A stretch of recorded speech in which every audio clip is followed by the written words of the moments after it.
today we are going to discuss about the activity which is for day 16. It is from Bridge Course activity book and it is for 9th class, subject English. So let's start.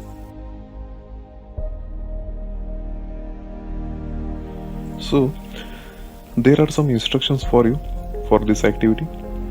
It is idiomatic expressions. The name of this activity is idiomatic expression. It is based on idioms. त्यालाच मराठीमध्ये आपण म्हणी असं म्हणतो. या म्हणींवर आधारित ही ऍक्टिव्हिटी आहे. The learning outcomes and competitive statements are to help learners to understand idiomatic expressions. या ऍक्टिव्हिटी थ्रू मुलांना इडियोमॅटिक एक्सप्रेशन म्हणजे काय हे समजलं पाहिजे and give examples to understand. आणि यासाठी शिक्षकांनी मुलांना वेगवेगळे एक्झाम्पल द्यायचे आहेत इडियोम्सची आणि त्यांचा अर्थ काय आहे हे पण सांगायचं आहे. Then the instructions for teachers and parents and facilitators. शिक्षकांसाठी, पालकांसाठी आणि फॅसिलिटेटर्ससाठी काही सूचना आहेत. त्या कुठल्यात बघूयात. Use pictures to understand different idiomatic expressions. Idioms present करत असताना मुलांना शक्यतो पिक्चर सहित इडियोम्स दाखवायचे आहेत जेणेकरून त्यांना इझिली अंडरस्टँडिंग होईल. Use common or familiar pictures. आणि हे पिक्चर यूज करत असताना मुलांच्या रोजच्या जीवनातले पिक्चर्स त्यांना. Then the instructions for the students are look at the pictures carefully. You have to watch those pictures which your teacher are going to show you very carefully.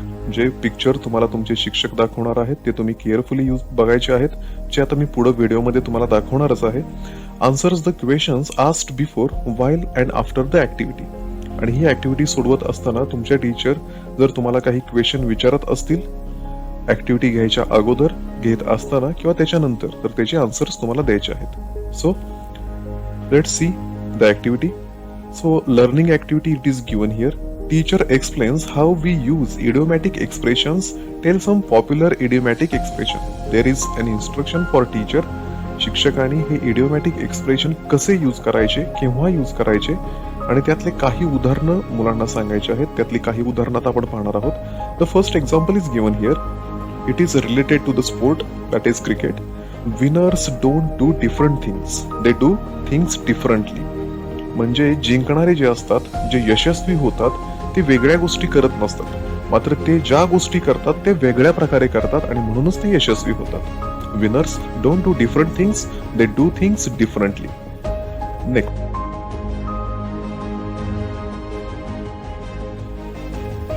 The next idiom is a friend in need is a friend in deed. आता ही जी तुम्हाला तुमच्या स्क्रीनवर जे चित्र दिसत आहे, picture दिसतंय, it is very familiar to you. You know that story of a lion and a small mouse. So याचा अर्थ पण मला वाटतं सगळ्यांना माहित असेल.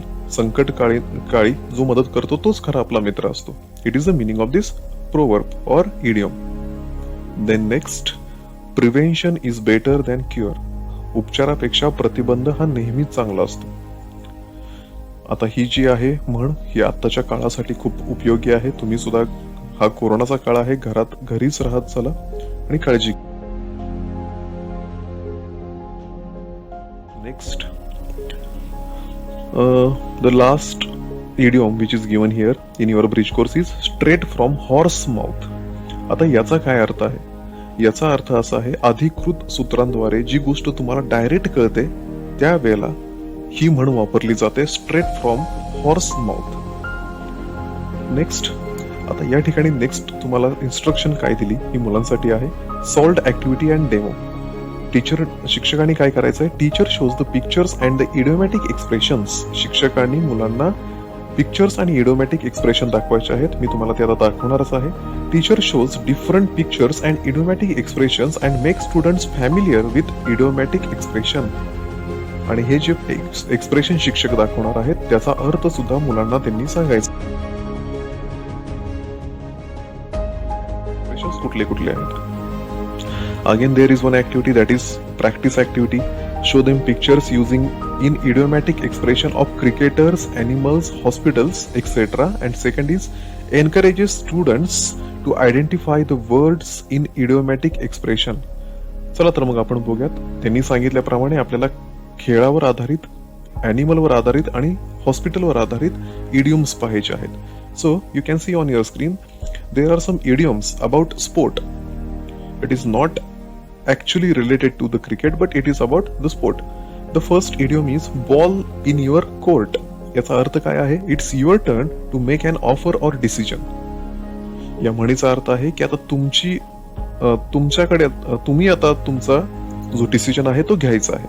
Then second, a horse in this race.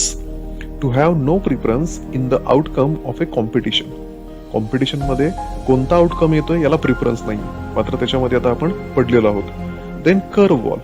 Say or do something unexpected to someone. आपण जे बोलतो करतो हे अनएक्सपेक्टेड आहे काही माणसांसाठी, म्हणजे त्यांनी जे गृहीत धरलेलं आहे त्याच्यापेक्षा वेगळ्या कृती आपण करत असतो, तेव्हा ही इडियम वापरू शकतो. Then ballpark figure, a rough estimate, get the ball rolling, do something to begin a process. Then heavy hitter, याचं मिनिंग आहे अ पॉवरफुल इन्फ्लुएन्शियल पर्सन. जो खरंच खूप ताकदवान पॉवरफुल पर्सन असतो त्यासाठी तुम्ही हे वापरू शकता. Heavy hitter, hit it out of the park, succeed brilliantly, यशस्वी झालेला आहे आणि ते ब्रिलियंटली झालेलं आहे. Jump through hoops, complete a series of tasks in order to satisfy someone. And last, throw in the towel, to give up, admit defeat, आपली हार मानणे. या इडियम्स विद्यार्थी या प्रश्नासाठी लिहू शकतात त्यांच्या वहीमध्ये. Idioms which are related to the animals. Before that, we are going to discuss about some idioms which are related to the medicine or hospital. So first you can see here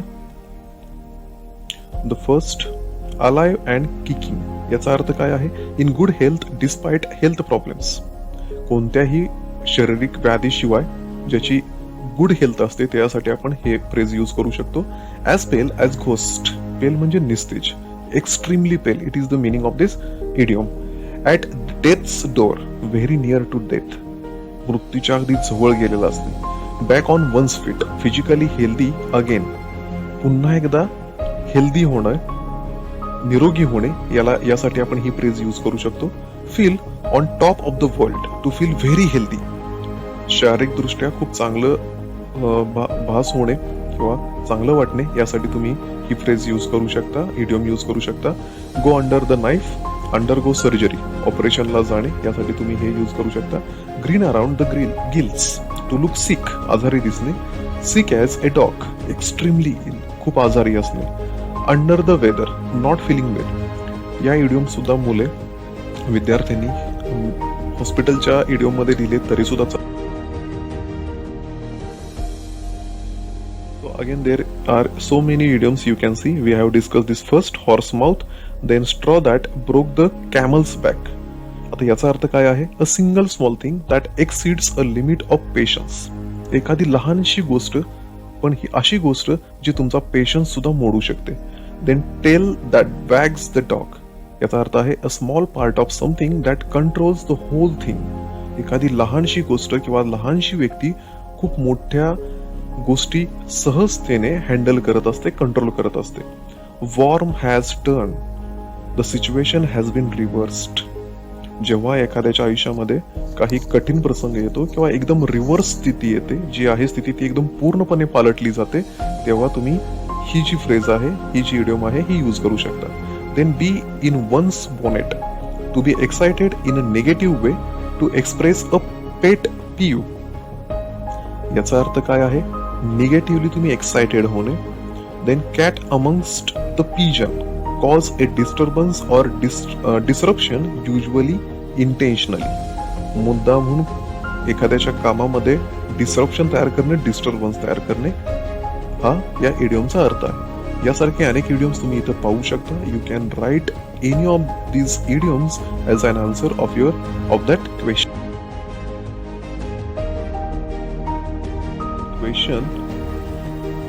This question. The next slide you can use as an answer of this question. Okay. You can see it is a poster idioms. या ठिकाणी एका विद्यार्थ्याने त्याच्या वहीमध्येच हे pictures तयार करून idioms लिहायचा प्रयत्न केलेला आहे. या पद्धतीनं तुम्ही दुसऱ्या क्वेश्चनसाठी तुमच्या वहीमध्ये इडियम्स लिहू शकता. You can prepare a diagram as well as idiom there. ही सुद्धा तुम्ही आहे अशी ऍक्टिव्हिटी कॉपी करू शकता. It is also very simple way to make posters of idioms. You can make these posters, you can draw these pictures in your notebook also. Second question साठी तुम्ही या activity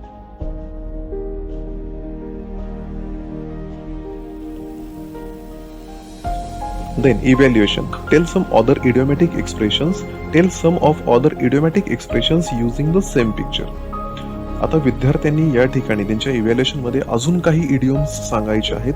या ठिकाणी मग विद्यार्थी काय करू शकतात, तर त्यांच्या स्क्रीनवर आता ज्या इडियम्स दिसत आहेत या इडियम्स ते त्यांच्या वहीमध्ये या प्रश्नाचं उत्तर म्हणून लिहू शकतात आणि जेव्हा त्यांचे शिक्षक त्यांना विचारतील तेव्हा या इडियम्स ते आपल्या शिक्षकांना वाचून दाखवू शकतात.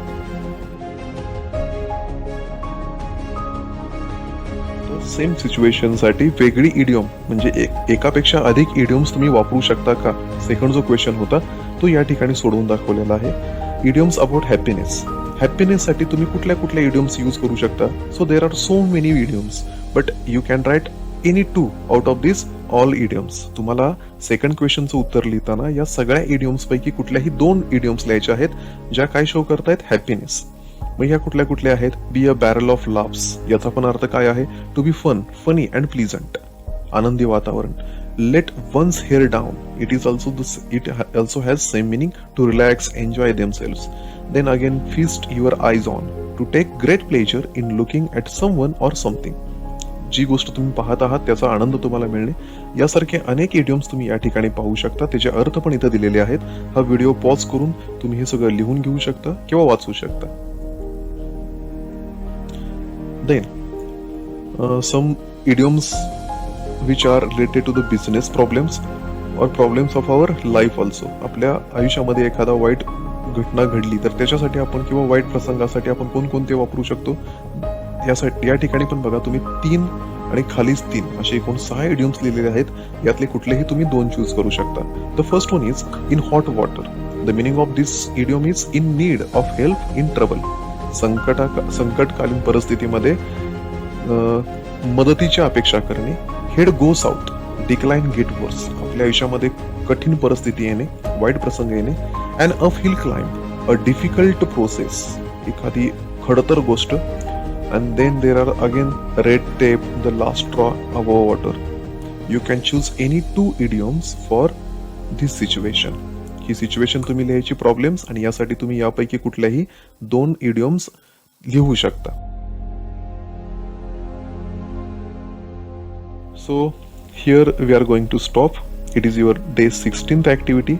To get activities like this, please subscribe and like to my channel. यासारख्या अनेक ऍक्टिव्हिटीज मिळवण्यासाठी या चॅनलला लाईक करा, सबस्क्राईब करा. थँक्यू.